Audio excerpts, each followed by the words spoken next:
Throughout my first semester at St. Joseph's University, I have been exposed to all sorts of outlooks in communication, practice, and theory. In the various readings we have discussed, some authors seem to have different views than others, but there is one central theme among them. This world is one that is ever-changing, now more rapidly than ever.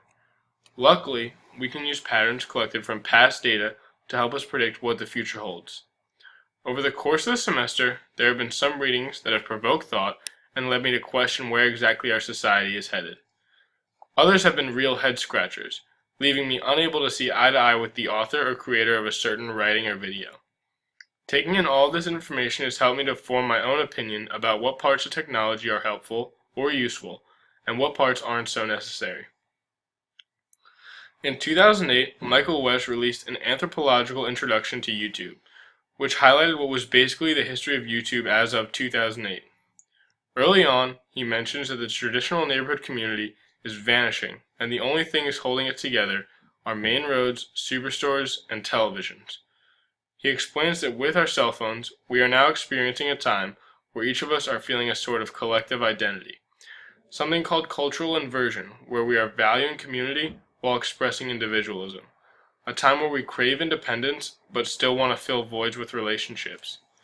Some may say that the idea of online communities are superior to suburban communities.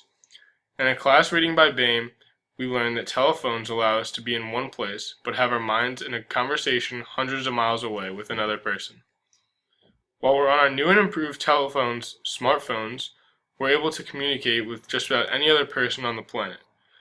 In communication practice and theory, we have been able to stay in touch mainly through a website which outlines our readings, emails that notify us of any changes or updates to the class schedule, and Twitter, which allows us to contact our professor at almost any reasonable hour.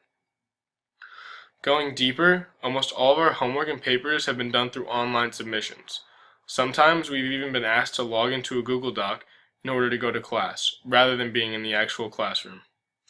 Initially I found this strange, but then once a few questions were asked, it was incredible to see the overwhelming response from each and every person in the Google Doc.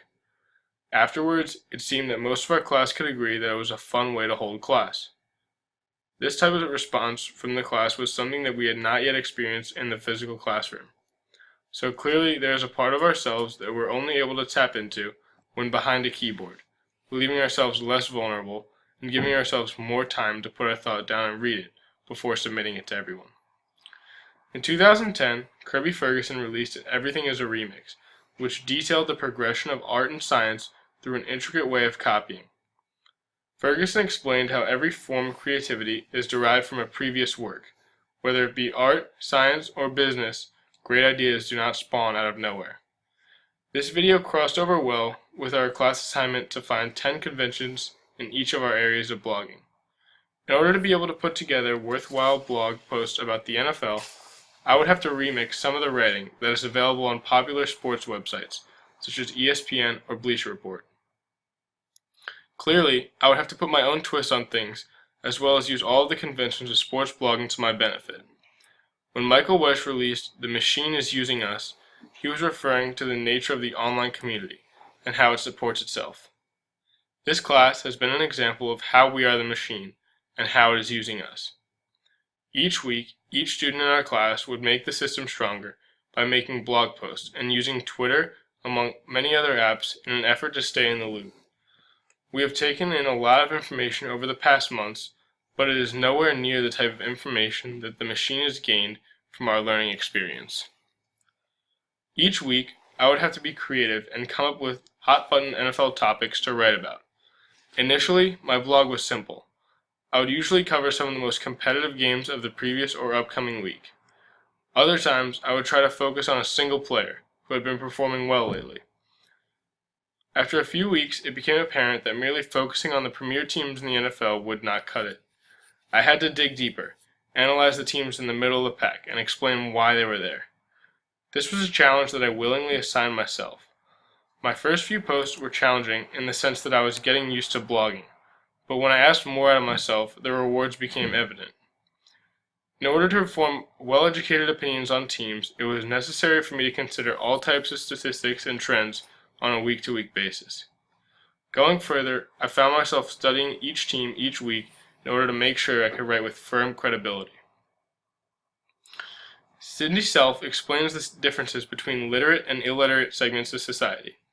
She tells us that people who are literate members of society have high levels of technological literacy skills, and that our country's wealth is greatly affected by the people with these skills, especially when considering wealth and employment.